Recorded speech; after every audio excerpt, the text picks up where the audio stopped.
Hi, I'm Ren. Today is Ugly Sweater Week at Oasis High School, hence the sweater. But today we'll be going over math for 9th graders by looking at this math puzzle of the day. So the learning objectives that we're going to be tackling for this lesson is finding out the relationship between different variables, and the ELD standards that we're going to be working on is listening actively to spoken English in a range of social and academic settings. So the strategies that I wanted to use for this lesson is first prediction, so having the students predict the outcome of this problem before they get started. And the second strategy that I would like to use is a graphic organizer to help make this problem easier to understand. So first we're going to go over the problem, and I'm going to want the students to make a prediction of what they think the answer could be. So in this situation, we have some teenagers who are eating pizza. So I'm sure you guys have all went out with your friends to eat pizza before. So in this situation, if it takes 1.5 teenagers, so we have one person and another half of a person, 1.5 hours to eat 1.5 pizza, so we have one pizza plus another half a pizza. How many pizzas can 9 teenagers eat in 9 hours? So far we have some information about how many people there are, how many hours they're eating, and how many pizzas they eat. So I want some people to make a prediction as far as, how many pizzas do you think that 9 teenagers can eat in 9 hours? So I think the first option, does anyone think that it'll be 9 pizzas? So raise your hand if you think it'll be 9 pizzas. Raise your hand if you think it'll be more than that. Maybe if you think it's 18 pizzas, raise your hand. If you think it's going to be even more than that, let's go with, do you think it'll be double 18, so maybe 36 pizzas? Anyone think that they're going to eat that many pizzas? Because that's a lot of pizzas, right? Like 36 pizzas. But we'll find out in a second.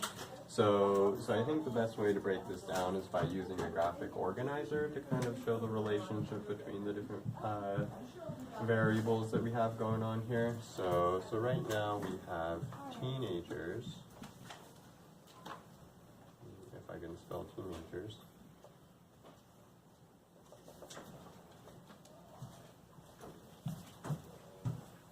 We have pizzas,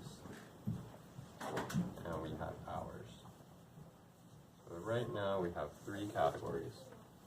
So based on the information that they give us, we know that it takes 1.5 teenagers, or 1.5 teenagers.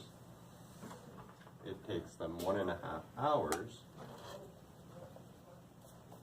to eat 1.5 pizzas. So far we have 1.5 across the board.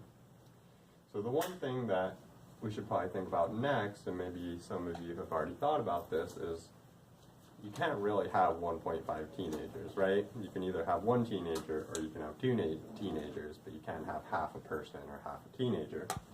So let's think about, well, if we doubled the amount of teenagers and just said instead of 1.5 teenagers, double that would be 3 teenagers, right? So if we had twice as many teenagers, then they would be able to eat twice as many pizzas in the same amount of time. So far, so good?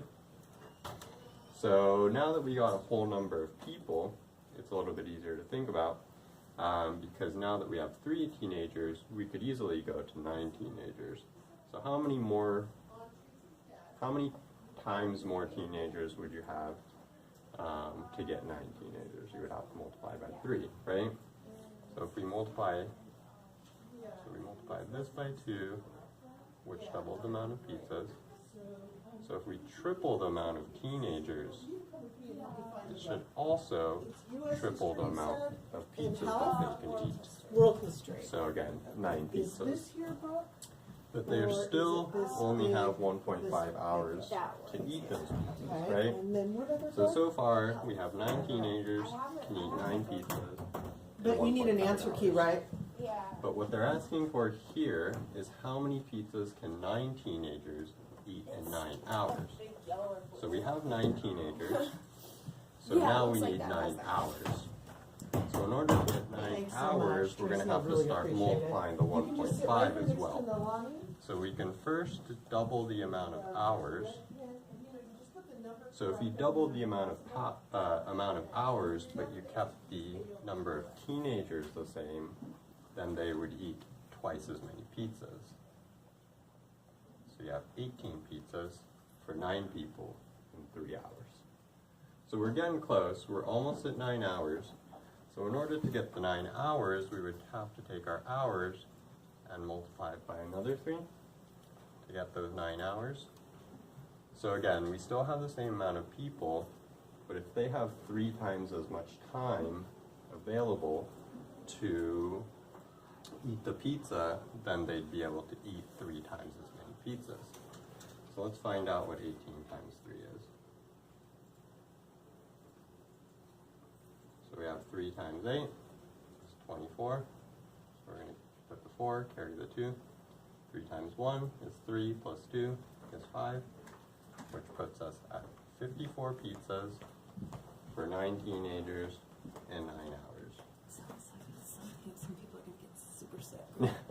So as you can see, if we can organize these categories in this graphic organizer and think about how many more teenagers there are, which would affect how many more pizzas that they can eat, and how many more hours that they can have available to eat those pizzas, you can see that the relationship between teenagers and pizzas and the relationship between the hours and the pizzas as well.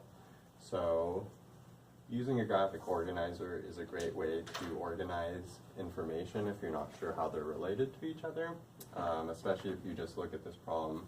If you just read it, it's hard to figure it out, but by organizing your information through a graph, it's a little bit easier to figure out. So that's my lesson for today. Hopefully it was interesting and helpful. Maybe you can use an organizer like this in other word problems that you encounter.